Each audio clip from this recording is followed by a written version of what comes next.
এই দেখো, আজকে আমি ম্যাকেরেল মাছ রান্না করব। ম্যাকেরেল মাছের নাম তোমরা অনেকেই জানো আর দেখেওছো হয়তো। তো এটা প্রধানত সমুদ্রের মাছ, কিন্তু ভীষণ ভালো টেস্ট হয়। আজকে এখানকার থার্সডে মার্কেটে পাওয়া গেছে, তো আমার বৌমা নিয়ে এসছে। এটা আমি ভীষণ পছন্দ করি বলে আজকে চলো এই মাছটাই রান্না করব। প্রথমে সর্ষের তেলে মাছগুলোকে নুন হলুদ মাখিয়ে ভালো করে ভেজে নেব। ওই মাছ ভাজার তেলেই প্রথমে কালো জিরা ফোড়ন দিয়ে, কাঁচা লঙ্কা পেঁয়াজ কুচি দিয়ে আর টমেটো কুচি দিয়ে ভেজে নিয়ে এবার সর্ষে পোস্ত বাটা দিলাম।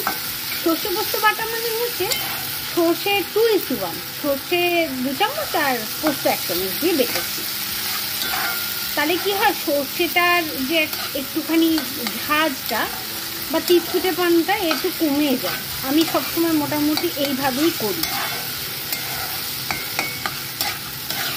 তারপর ভালো করে নুন হলুদ দিয়ে কষাচ্ছি। মশলাটা কষা হলে তারপরে আমি এর মধ্যে জল ঢালবো পরিমাণ মতো। দেখো মশলাটা কষা হয়ে গেছে, এবার আমি পরিমাণ মতো জল ঢাললাম। জলটা ঠিক ততটাই ঢালবে যতটা তোমার ঝোলের দরকার হবে, কারণ ফুটে কিছুটা তো ঝোল মরবে, কারণ মাছটাও সেদ্ধ হতে হবে। তাই ওই পরিমাণটা একটুখানি মেনটেন করবে। দেখো ঝোলটা অনেকটা টেনে গেছে, এবার আমি মাছগুলো, ভাজা মাছগুলো দিয়ে দেবো। দিয়ে একটু গা মাখা মাখা ঝোল করে নামাবো, কারণ আমরা একটু গা মাখা ঝোলই পছন্দ করি। খুব ঝোল ঝোল হলে ভালো লাগে না। কি বন্ধুরা, কেমন লাগলো আজকে ম্যাকেরেল মাছের এই রেসিপিটা? সর্ষে পোস্ত বাটা দিয়ে গা মাখা ঝোল, এ শুধু বাঙালিরাই বোধহয় করতে পারে ম্যাকেরেল মাছ দিয়ে, তাই না?